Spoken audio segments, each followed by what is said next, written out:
Seigneur Jésus-Christ. Bonjour une fois de plus, agréable jour à celui qui tombe sur cette capsule, que le Dieu d'Israël te bénisse. Bienvenue dans ton émission à la lumière du psaume 53.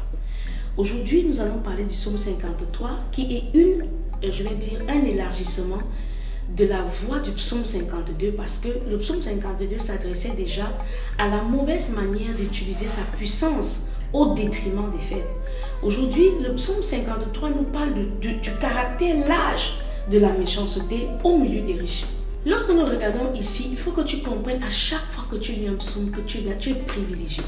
En fait, tu as un sommaire de tout ce qui s'est fait dans la loi, dans les prophètes et une annonce de la nouvelle alliance. Tu as un peu comme un briefing, un résumé de ce qui s'est fait en quelques lignes avec un caractère ou les caractéristiques d'une prière. Donc, lorsque nous parlons des psaumes, nous parlons justement de l'histoire juive et nous pouvons refaire vivre notre foi si nous l'avons perdue. Quand tu regardes le début du psaume 53, tu vas voir, il est écrit « Ô chef des chantres, psaume de David ». Il s'avère que les chantres, comme nous allons voir dans le livre de 1 Chronique, selon la classification des serviteurs, nous avons compris en lisant le psaume 50 qu'il y avait aussi des chantres qui composaient des hymnes ou qui répétaient des hymnes de David. Donc là, nous allons lire le psaume 53 qui est celui de l'un des chefs des chantres, chanté, mais en souvenir d'un psaume qui a été écrit par le roi David.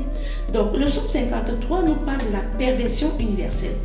Nous parle de comment les méchants peuvent s'épanouir de nos jours en utilisant les autorités qu'ils ont pour faire souffrir davantage les classes défavorisées. Et Dieu ne prend pas plaisir à une telle royauté, car la Bible déclare que ce qui affermit le règne du roi, c'est la justice et l'équité.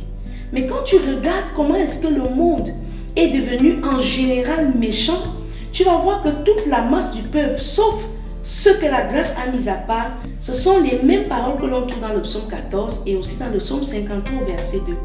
Nous avons donc le nom de Dieu au lieu de celui de l'Éternel, parce que le résidu est loin du lieu de l'alliance.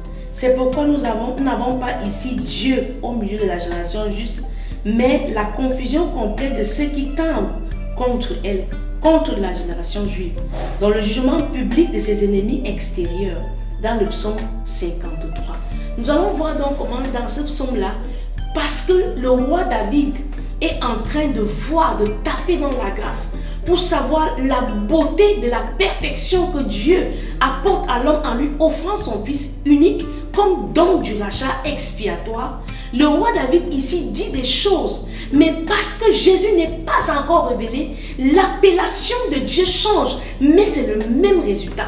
Ici, il dit comment il fera de ses ennemis son marchepied, mais comme nous ne sommes pas encore dans la perfection de l'alliance, on parle de Dieu et non de l'Éternel. Donc, lorsque tu lis les psaumes comme ça, tu vois que tu viens de retenir tout un enseignement qui n'a rien à voir avec un moment de lamentation, parce que très souvent, on prie quand on a mal. Mais lorsque tu lis les psaumes à la lumière des psaumes, tu vas commencer à voir que lorsque je suis même perdu, je peux prendre un psaume qui va me révéler toute la fidélité de l'Éternel.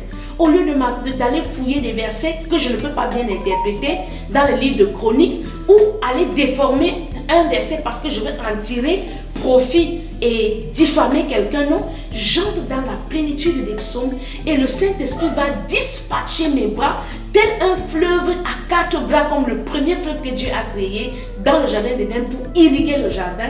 Il a eu 4 bras finalement. C'est ainsi que ta sagesse pourra s'étendre et aller puiser dans les profondeurs de l'Esprit de Dieu la révélation qui va donner vie à la véritable foi. Parce que la foi, souvenons-nous, elle vient de ce que l'on entend et ce que l'on entend vient de la parole de l'Éternel. Psaume 53, nous lisons au nom du Seigneur Jésus-Christ. Au chef des chantres sur la flûte cantique de David. L'insensé dit en son cœur, il n'y a point de Dieu.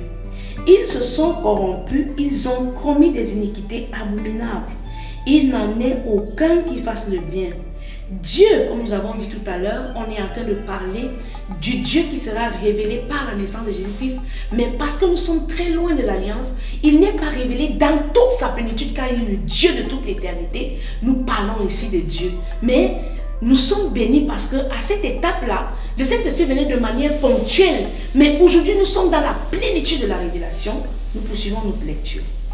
Du haut des cieux, regarde les fils des hommes pour voir s'il y a quelqu'un qui soit intelligent et qui cherche Dieu. Tous sont égarés et tous sont pervertis.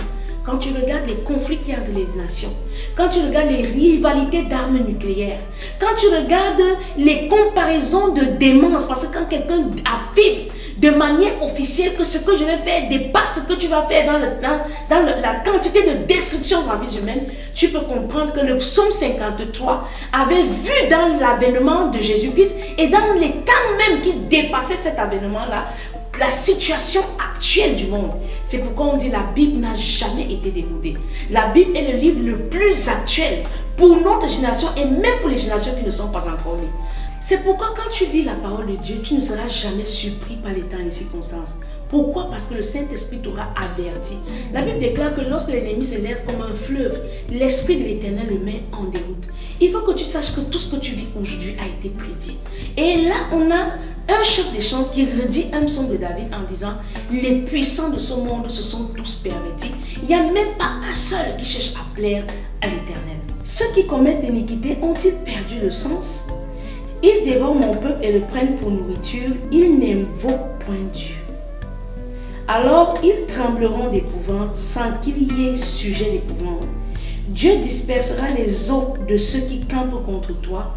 Tu les confondras car Dieu les a rejetés. Si tu ne sais pas ces choses, tu vas trembler parce que quelqu'un est un ambassadeur. Si tu ne sais pas ces choses, tu vas trembler parce que j'ai suivi dans une émission un homme de Dieu qui disait sa fille s'est vue interdite de voyager parce qu'elle avait eu des problèmes avec un homme haut placé et celui-ci a décidé qu'elle n'allait plus sortir du Congo. De telles choses, c'est parce que nous avons une mauvaise connaissance de qui est notre Dieu. Et l'homme de Dieu disait, le révérend évêque Ephraim, il disait, après il lui a dit, aussi vrai qu'il est un serviteur de l'Éternel, cette décision était ôtée. Et c'est ce qui s'est passé. Non seulement la décision a été ôtée, mais elle a témoigné la grandeur de son Dieu. C'est pourquoi nous pouvons dire fièrement ici, Dieu dispersera les eaux de ceux qui campent contre toi, tu les confondras car Dieu les a rejetés. Oh, qui fera partie de Sion la délivrance d'Israël? Quand Dieu ramènera les captifs de son peuple, Jacob sera dans l'allégresse, Israël se réjouira. Le dernier verset-ci est un condensé de toute l'histoire de la parole de Dieu. Lorsque tu regardes, oh, qui fera partie de Sion? Sion, ici, c'est l'église. La montagne sainte, c'est l'église. C'est ce lieu où l'Esprit de l'Éternel vient demeurer, rien d'autre que les temples de l'Éternel.